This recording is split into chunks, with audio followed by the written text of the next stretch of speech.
The Podium Pod is brought to you by The Pick and Roll. Head to pickandroll.com.au and subscribe for in-depth commentary and analysis on Aussie hoops. We're also brought to you by FBL, Fantasy Ballers League, an Australian baller lifestyle brand that aims to provide you with classics on and off the court. FBL makes a bold statement in its distinctive white, black and gold colours, with products ranging from basketball shoes to apparel, accessories and more. Be bold with gold. Check out the FBL collection at fblsport.com today. And don't miss the 2023 FIBA World Cup, with all 82 games brought to you live and exclusively across ESPN, ESPN2 and the ESPN app.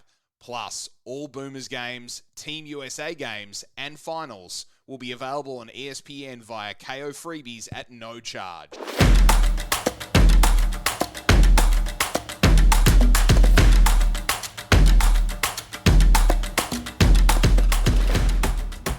Hello, everyone, and welcome to the Podium Pod, the podcast covering the 2023 World Cup. Now, just in the Philippines, brought to you by The Pick and Roll. Adam Webster with you once again as we play through the quarterfinal stage of this tournament. And I'm joined by The Pick and Roll's Ben Mallis, live from Manila. Ben, how is Manila, and how's your experience been without the Boomers? Yeah, me and Jacob Dool are the only two Australians in Manila, unfortunately. So Manila, I'm looking at my window today, and for the first time in 6 days, we've had sunshine all day. I might have got a bit sunburnt this afternoon. So on the whole, it's been very wet.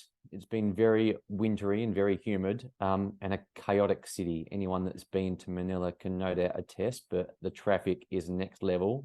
People are awesome. The basketball is awesome. But if you're trying to be a tourist and get around in the rain, it's not the most comfortable of cities. And throw that on top of our wonderful Boomers not being here, it's not as good as it could be, but very lucky to be over here for the World Cup this week. So let's start with something positive, because we're going to continue to talk about the Boomers as we, work through the end of this tournament. I haven't had the pleasure of your company on the show since the Boomers were eliminated in this tournament. So I'm interested in your thoughts as to where they went wrong in this tournament, as well as what the future holds. But what's your experience been like in Manila with, other teams, other countries? Obviously the US and Canada are kind of the shows in town at the moment.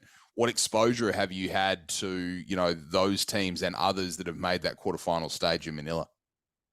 All right, two stories. The first one's a little funny anecdote. I was at the Serbian-Lithuanian quarterfinal last night, and the enduring memory from that game was we were sitting on press row, and there were half a dozen Serbian journalists that were losing their shit big time as Serbia were winning their game. They were banging desks, jumping up and down, and they were cheering just as loud as the fans in the stands. So from a media perspective, it's been interesting being around international media and seeing everyone with their own little agenda to push. As far as the teams are concerned, I'd break it down. There's Team USA and then there's everyone else. Yeah. Everyone else, in terms of access and opening up practice, they've been quite good on the whole. If you've got a media credential, they're quite organized in the sense when when things are going to be held, when practice is going to be open, and you can get around and get down to the mix zone or get some interviews. Not that I've been working too much, but you can get done what you need to get done. And as far as Team USA is concerned, it's just super professional and super organized. We speak about resources sometimes, but the US has a full-time media manager traveling with the team. They've got a couple of people that are doing content full-time with the team. Their practices are held at a gym away from the local arena where the games are played. But we've got a group chat, and when they're practicing, when they're finishing, and when their media availability is. So they're just a super professional outfit, the Americans, when they travel. We know they're well resourced, but contrasting that with what we sometimes see with the Boomers setup or other Australian teams, it's night and day, because the American operation is much more refined and they're much more open with the media and making their players available. And well funded, I think, is probably the other takeaway. But at the same time, we need to have processes that allow us to cover this sport in a way that can bring fans closer to the players that are involved, because many times the most you hear out of Boomers players is either in, Basketball Australia sanctioned media events where they, ask the questions, or alternatively their NBA club teams or NBL club team events. There's not quite so much exposure to Boomers players whilst playing for the Boomers as there is, You've obviously spoken to some former Boomers on this podcast, Andrew Gaze, Chris Anstey, but we haven't been able to speak to any current Boomers during this tournament, before this tournament. After this tournament might be a bit rough because they've been eliminated, but even still, it's difficult compared to, you've got media availability for, Team USA. Those guys, you could forgive them for being more closed than other teams, but it's really interesting to see that, in fact, it's quite the opposite. Yeah, well, this is a macro conversation, isn't it, about the American mindset when it comes to things like the media and capitalism and understanding what their profile is. Yeah, and the best story I can give, I was at the Lithuanian-American game a few nights ago when Team USA lost. And what again, a great even game after the game, it was insane. Speaking of international journalists going nuts, the Lithuanians were loving their life. Yep. But after the game, even in defeat, the US media manager had half the team there, lined them up in front of the media, and the players were awesome. They were giving interviews and just giving the traveling US media what they needed to do their job. Yep. And for me, that really puts it in contrast. These players had just lost a game. Again, not the end of the world, but also bearing in mind the American mindset at these tournaments is win at all costs, and one loss is a catastrophic event. Yeah. Given the confidence they carry, but the players got it, they fronted up, they had their media commitments, and the world moved on. So, yeah, it's been good being over here in Manila. The access is as good as you get at these international events. Although I don't know whether that's going to continue once we get into the semi-finals over the weekend. But for the week I've been here, everyone has been quite accessible. Well, I saw Jacob's photo on social media with, just a scrum of people around my man Tyrese Halliburton, and I was not only very jealous, but also in awe of the sheer number of people that wanted just a little piece, a little soundbite, a little question if they possibly could. And I imagine it's only going to get worse as we get deeper into the tournament and closer to the medal rounds. Yeah, so you need to be throwing elbows and really getting in there to get to the front of those mix zone. I was going to call it a S show there. I just chaos down at these media zones, because people get down there to peel the curtain back a little bit. The media gets down there sometimes 5 minutes before the game actually finishes. Yep. And that Lithuanian game, for instance, the last 3 minutes of game time took about 20 minutes to play out. So I think I wandered down to the mix zone when there was about 15 seconds left on the clock. And I got down there, and there would have been 70 people lined up, like a mosh fighting each other. Oh, 100%. It took me back to the days when I was moshing at festivals. It's quite the scene just to get some screen grabs, which, again, that's probably a different discussion we can have about the state of journalism, but it's the currency that sells at the moment. And there's lots of people over here trying to get those videos and trying to get viral content for their profiles. Well, it's great that you've got that experience and you've had that exposure to all teams that are remaining in this tournament. One team that's not remaining in this tournament are the Boomers. So we need to talk about that. Jacob and I have dissected it time and time again, but we haven't had your thoughts on both the loss that Australia suffered to Slovenia, the aftermath, the discussion that's taken place with respect to Brian Goorjian and the Paris Olympics that's upcoming next year. So we're going to cover a few topics. We also had a little bit of feedback on social media that we were holding back our feedback a little bit to the Boomers. So, we're trying to be as fair as humanly possible, but also as open and honest as we can about our own views of what went wrong and where the concerns are for this team and for the state of this program moving forward. But Ben, I'll start with the loss to Slovenia and the way that Australia sort of finished the tournament. We've spoken offline about the ability to be able to defend Luka Doncic and the game plan in that game, and it just seemed to not work at all. They sort of didn't consider the second chess move after making the first. Yeah, my takeaway on the tournament as a whole, it's obviously disappointing, and the ultimate compliment to the Boomers is calling it out for what it is, which is it was a disappointment. Because yep.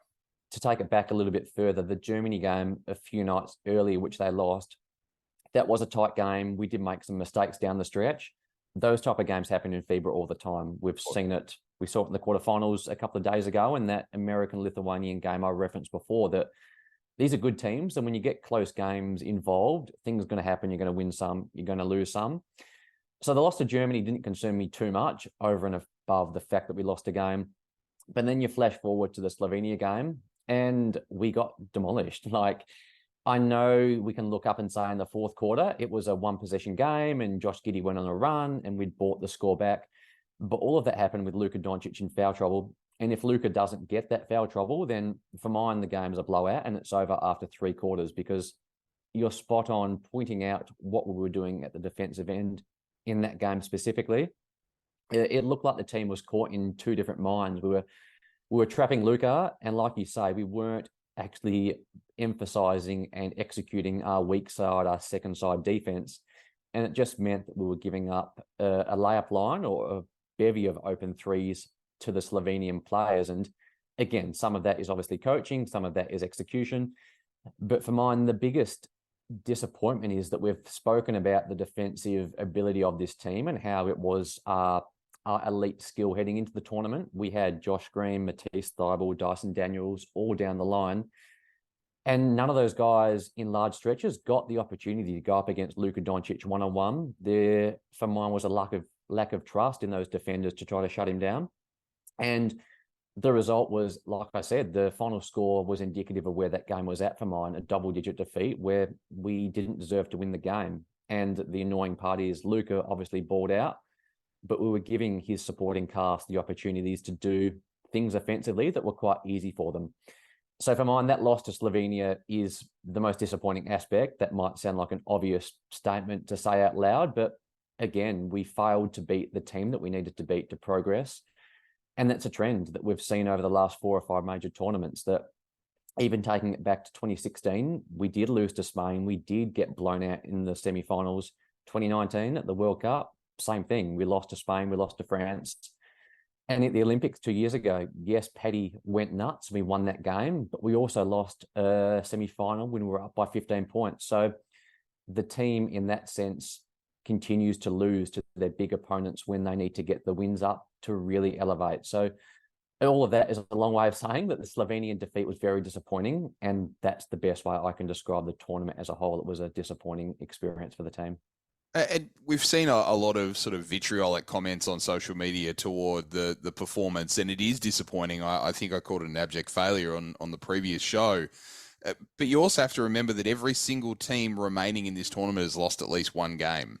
The USA obviously had that shock loss. Canada lost to Brazil that didn't even reach the quarterfinals. Slovenia lost that last game to Germany. Serbia lost to Italy. So all of these teams have a loss against their records. It's just that Australia had the second loss, and they never really looked in that game at all at any stage, which if it had been another game like Germany, then you say, okay, maybe we're a couple of possessions away, a couple of tweaks away from being able to make noise in Paris, but we never really looked like it that entire game. Yeah, and I'd take that and extend it a little bit further. Yes, we beat Finland, we beat Georgia, we beat Japan, but they're teams that do not have our talent level. Yep. That's akin to Team USA playing those teams. We should be winning those games, and the expectation is we should win those 3 games by double digits, which we did.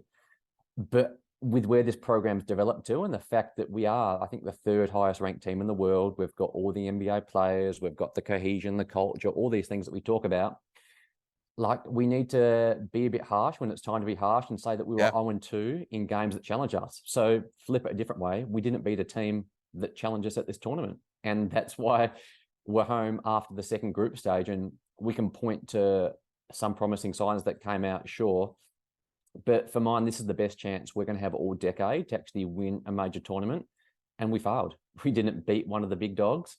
And it means that we're having to digest finishing 10th at a major tournament when a month ago we were all prognosticating, and the players were also prognosticating. So we need to hold them to the standards they set. They were talking about winning this thing, and we fell well short of that. I'm going to play devil's advocate a little bit. Do you think that the loss of Jock Landale hurt the morale of the team and the focus of the team heading into this tournament? I know that perhaps shouldn't happen with a team that has aspirations of a medal, nor should one player going out of this team result in a drastic change of expectations. But a leader of the team, a walk-up starter in this team, Jock Landale, going down with an injury right at the very last moment when this team expected to have him on the plane to Okinawa, not only changed the game plan drastically for Brian Goorjian late, but potentially changed the psyche of the entire squad.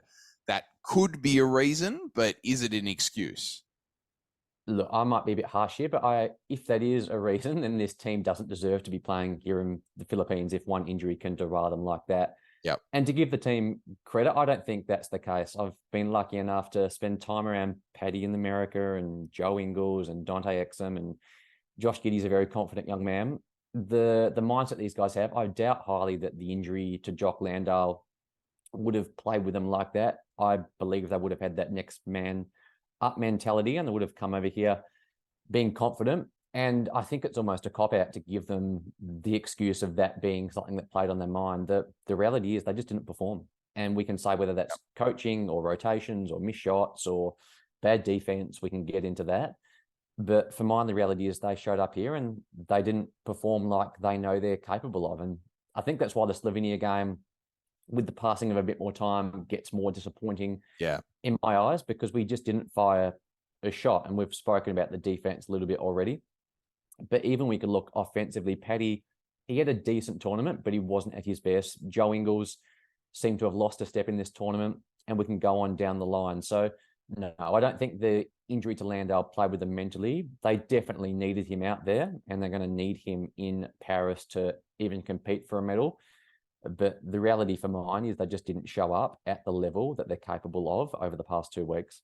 Let's talk about coaching. There's been a lot of criticisms levied at Brian Goorjian, who has, the type of resume that any coach dreams to have across his career, and is just about as well respected as any coach of any professional sporting team in Australia. His brand is, as high as you could possibly be. But he's had quite a lot of criticism because this team finished 10th in this tournament. So do you think that criticism is warranted? Do you think that there should be a review of this performance and of the plan moving forward to keep Brian Goorjian as coach and the makeup of this team heading into Paris? On the criticism, it's 100% fair. If we're going to flash back 2 years ago when we won a bronze medal in Tokyo, everyone was rightfully calling out Goorjian and the coaching staff and the team for having a tremendous tournament and doing something that was truly historic. So we need to apply his job shouldn't be questioned, though, right? Like, no. I think that's harsh. I think the thing where I come down on Goorjian is it's not necessarily his job right here, right now, but what is the future of this program and what is the plan? And I look at Basketball Australia and I question whether there is a plan. And there seems to be this rhetoric coming out where we'll just roll the balls out again in 10 months. We'll get Landale fit, we'll go to Paris and things will be better. That, in my eyes, seems a little bit naive. So it's less about Goorjian's coaching prospects right here, right now, and more about what is in the best interest of the program for the next 5 years. And again, to cross sports here, Ange Postecoglou, when he was in charge of the Socceroos, he left the team 12 months before a World Cup because he thought it was the best thing to do for the program. Now, I'm not saying that Goorjian necessarily has to go, but it can't be as binary as Goorjian in, Goorjian out. I think we need to take a step back and really think what is in the best interest of the program, yes, for the next 12 months, but also for the next 5 years here, and really have those discussions now, because Paris is a golden opportunity. But as I'm sure we'll touch on, it is going to be hard in Paris. Team USA is going to be sending their best team. Canada, ditto. Jokic and Serbia are likely going to be there. Lithuania might add Sabonis, and on down the line. So we just can't rely on Goorjian and the same setup and necessarily think things are going to be the same. Now, whether that's more support or us really reviewing, the review piece of mine is what were the rotations? What were the defensive schemes? Why did that Slovenia game happen? And sitting down and reviewing that. And I believe that Goorjian can lead the team to the Olympics in 12 months, but it shouldn't be devoid of some criticism, and it shouldn't be devoid of some review process from BA and from people that know basketball as well to make sure that we do not have a repeat of this in 12 months' time. Is there something to be said for having someone further down the bench that is a current head coach potentially in the NBL as well? I mean, I noted that obviously Matt Nielsen is coach of the Austin Spurs, I believe, in the G League. So he's a head coach. But in terms of the remainder of the bench, is there any reason that a John Reilly, is there any reason that a Scott Roth couldn't be tapped on the shoulder, one of the better coaches in Australia, to say, hey, have you got a spare couple of months in the off season to try and assist in this this push for Paris? And it's not because Brian Goorjian is any less capable of leading a team, but Steve Kerr has Eric Spoelstra on his bench, and Eric Spoelstra just coached his second NBA Finals in 4 seasons, and he's quite happy to take a seat a little bit further down and provide support. I think you need to send your very best players to the Olympics, but for me, you also need to look at sending your very best coaches to the Olympics too. Correct. And you mentioned the US coaching staff, and that's a great point. You've got the best coach in the world, in my eyes, in Eric Spoelstra, backing up a coach that's won 4 NBA championships. Yep. And then you go on down the line with that coaching staff. The US, it's beyond elite.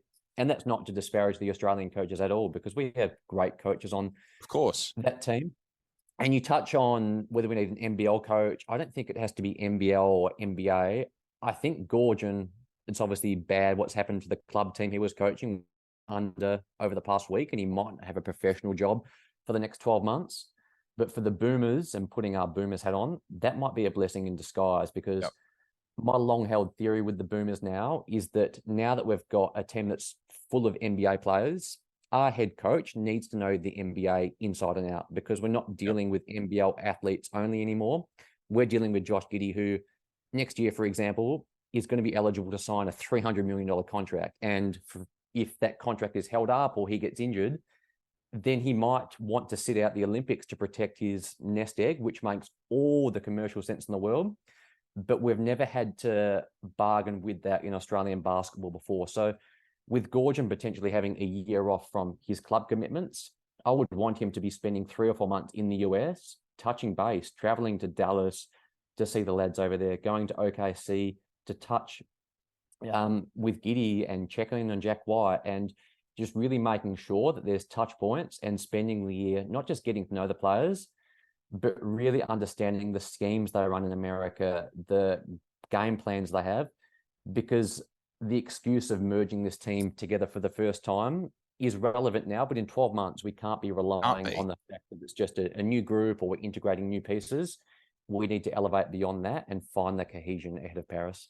One of the things that I think the Boomers did really well prior to the Olympics was that they had a camp in the All-Star break, I believe, of the prior season. I'd like to see that return too. I mean, Paddy obviously led that particular foray, as well as Joe Ingles, as well as Aaron Baines. So you need your leaders to be able to bring those players together so that they become a team. They are more cohesive. They like each other. They like being around each other, which probably happens now, but they just haven't had enough experience together, and they've got another year to experience that. Yeah, we also must acknowledge that when Aaron Baines and Bogut and Mills were doing that, they were in their late 20s or early 30s, and they were adults, established in not just their career, but their life. And you look Are you saying they need to go to Vegas, Ben? I have spent too much time in Vegas, Adam. I don't want to talk about that. But we're talking about people like Josh Giddey and Josh Green, who are in their young 20s, and both of them, like I said before about Giddey, Green as well, over the next 12 months, he should be hopefully signing a contract that pays him over $100 million. And on top of that, they're trying to compete for championships in the NBA, set up their brands, get their family paid, lead franchises, all the while doing that in a foreign country with agents that are trying to get them to do different things. So this is why we need to be a bit real with the Boomers going forward, that these guys need half a decade to establish themselves, get their career sorted, get their earnings sorted. So I agree, it would be perfect if the team could get together over All-Star weekend.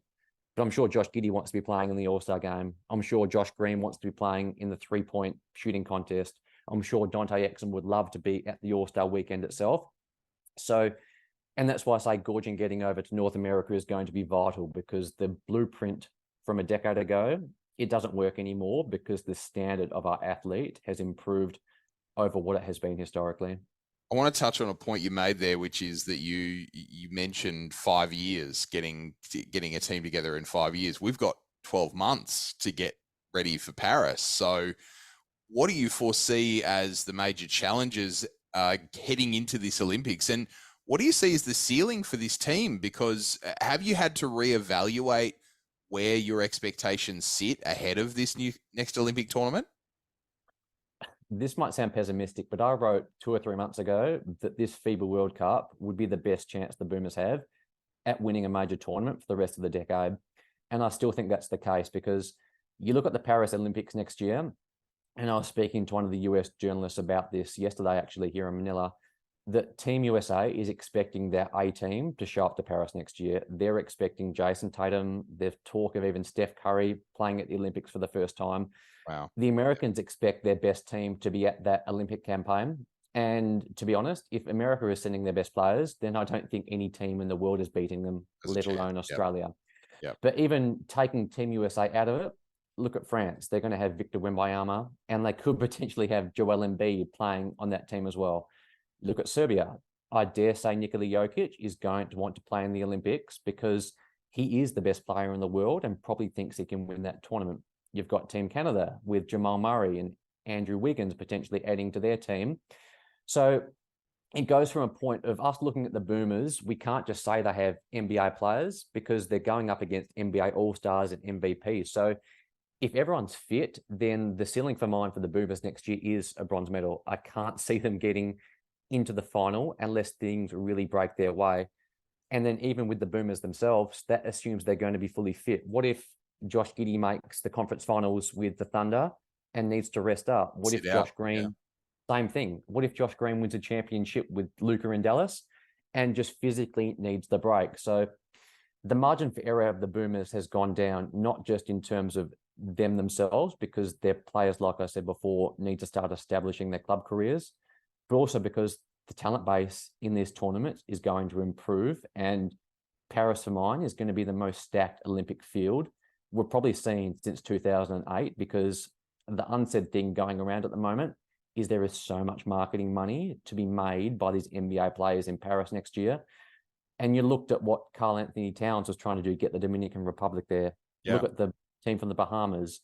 These guys are trying to get to Paris because they want to experience Paris, but also because they want to get paid. And there's a financial incentive to these players for participating in the Paris Olympics next year. One of the big draw cards for the Dream Team originally was Barcelona, was being in Europe over that summer and experiencing the culture and the sights and the sounds of that space. And having had the pleasure of being in Paris, I can think of no better place to spend the European summer than to head over to France for a couple of weeks, particularly given the sheer volume of athletes and fans and, sights and sounds that will take place in Paris over that few-week period. It's going to be just a wonderful event. Yeah, and to take it a step further, this is why I'm a little bit pessimistic about the next decade, because the next World Cup is in Doha, in Qatar, sorry. Yeah. And for anyone that followed the Soccer World Cup, just go and look at how much money Lionel Messi made from winning that tournament and having the off-court sponsorships in Qatar. So I suspect it's going to be a very similar story at the next World Cup. It's going to be financially lucrative for the players to show up. And then Los Angeles. Yeah, exactly. Los Angeles Olympics. And again, I don't like to say this, but I cannot see the US losing the Olympics at home in Los Angeles, which means by the time we're having a discussion about this again, it's going to be 2031, which is 8 years away. So to put a bow on this conversation, the past couple of weeks of the Boomers is just a massive missed opportunity, because we had the talent, we had the players, and yes, some luck went against them and Landale got injured. But the things they could control in terms of schemes and slowing down someone like Luka or winning a close game against Germany, who is on their level, they just couldn't get it done. And it means they leave here, well, not Manila, but they leave the World Cup disappointed with a very complicated future facing them. Ben, I'll ask you the same question in closing that I asked Jacob a couple of days ago, which is around players to break into this lineup. We spoke about, how some players on this squad really struggled defensively. They struggled to be able to penetrate. They struggled to be able to make shots in the case of Joe Ingles. Who is the most likely next man or next men up in this lineup? Do you see Ben Simmons coming into this lineup? Do you see Brian Goorjian injecting extreme levels of youth and enthusiasm in the form of upcoming draftees into this lineup. Who do you see as the potential either smokies or walk-up starters in addition to Jock Landale for Paris? Look, a couple of things in there. The Ben Simmons stuff, I'm going to have to wait to see it before I believe it, because we've been down this road many times. And if him and Giddy are in the same starting lineup, there's a whole level of challenge there that needs to be discussed schematically. So even parking that aside, obviously Dyson Daniels with another year under his belt, I'd expect him to get minutes at the Olympics next year.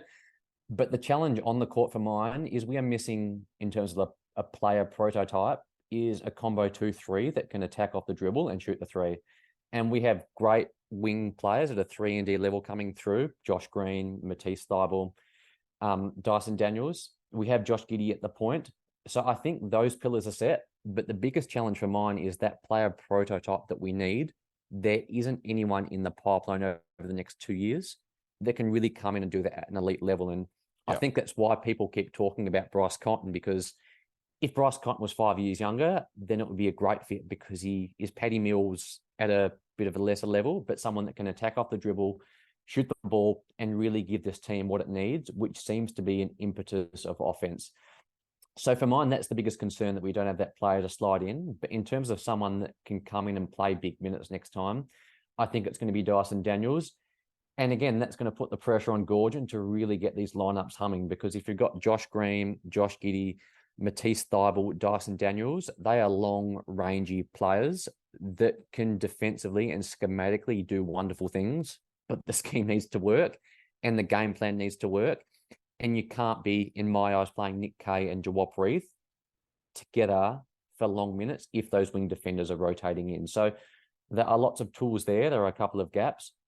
It's just going to come down to how the tools and how the players are utilised and getting a scheme that works, especially as Joe Ingles and Paddy Mills age out, because it must be said, these guys are in their late 30s. They've had tremendous careers, but the natural course of this is that they need to become lesser players in a boomer setup to keep this thing sustainable over the next few years.